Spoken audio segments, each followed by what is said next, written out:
정부가 오늘 첫 비상경제 장관 회의를 열고 치솟는 물가를 끌어내리겠다며 방안을 발표했습니다. 우선 7월부터 유류세를 법이 허용하는 최대 한도인 37%까지 낮추고 대중교통 신용카드 소득 공제율도 80%로 높이겠다고 했습니다. 공공요금 역시 전기 가스요금만 최소한으로 올리고 나머지는 하반기 동결한다고 밝혔습니다.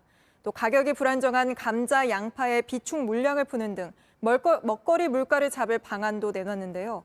먼저 정원석 기자가 기름값 관련 소식부터 전해드리겠습니다.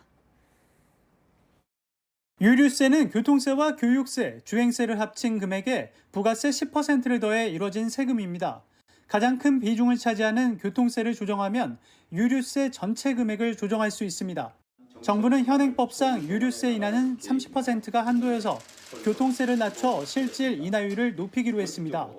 유류세 인하 폭을 7월부터 연말까지 법상 허용된 최대 한도인 37%까지 확대하여 석유류 판매 가격의 인하를 유도하겠습니다. 정부의 방침대로 유류세를 추가로 내리면 휘발유는 리터당 57원, 경유는 38원이 싸집니다. 경유는 운송용 화물차에 주는 유가 보조금을 확대합니다. 보조비 기준 단가를 리터당 1,750원에서 1,700원까지 낮추는 방안으로 1,700원을 초과하는 금액에 대해서는 정부가 절반을 지원합니다. 하지만 유류세가 줄어드는 만큼 연동된 유가 보조금도 줄어들기 때문에 실제 혜택은 크지 않다는 게 화물연대 측 입장입니다. 여름 휴가철을 앞두고 항공권 수요가 높아지는 만큼 이에 대한 대비책도 마련됐습니다. 유가 상승으로 항공권을 구입할 때 소비자들이 내야 하는 유류 할증료가 사상 최고치를 찍었기 때문에 이를 깎아주도록 유도하겠다는 겁니다. 국내선 항공유에 금년 말까지 0%의 할당 관세를 적용하고 공항 사용료 감면 기간도 6개월 연장하겠습니다. 정부는 주 1회 비상경제장관 회의를 열어 물가 안정에 적극 대응하기로 했습니다. JTBC 정원석입니다.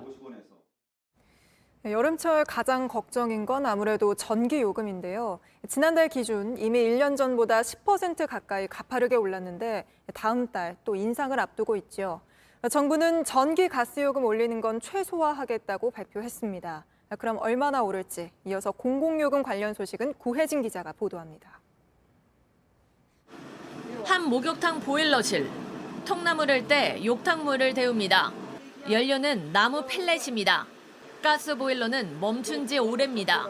목욕탕 손님은 줄었지만 가스요금은 올라 감당하기 어렵기 때문입니다. 가스를 떼서는 문 닫아버려야 되고 펠렛 떼갖고도 이제 탓에 안 맞는다 이게. 왜냐 펠렛값이 지금 100만 원, 200만 원 또 올라가 버려. 가스비가 올라가니까. 이것도 따라 올라가.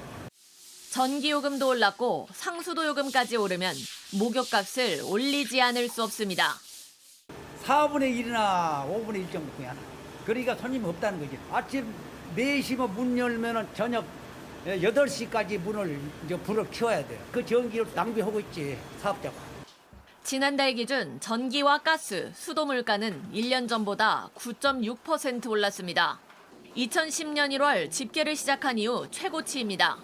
전기료와 도시가스가 각각 11% 올랐고 상수도료는 3.5%, 지역 난방비는 2.4% 상승했습니다.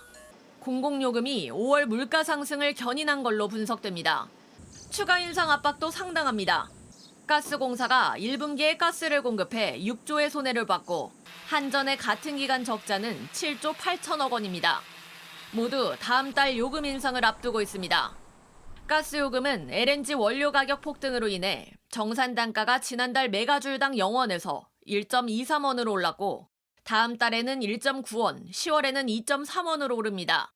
4인 가구의 평균적 사용량을 고려하면 다음 달 1,340원 정도를 더 내야 합니다. 한전도 다음 달부터 킬로와트당 3원 올리는 안을 제출했는데 정부가 승인하면 4인 가구 평균 1,050원을 더 낼 수 있습니다. 더 우려되는 건 인상에 더 큰 타격을 받는 사업자가 상품과 서비스 가격도 올리게 된다는 겁니다. 정부가 뼈를 깎는 노력으로 인상폭을 최소화하겠다고 밝힌 이유입니다. JTBC 구혜진입니다.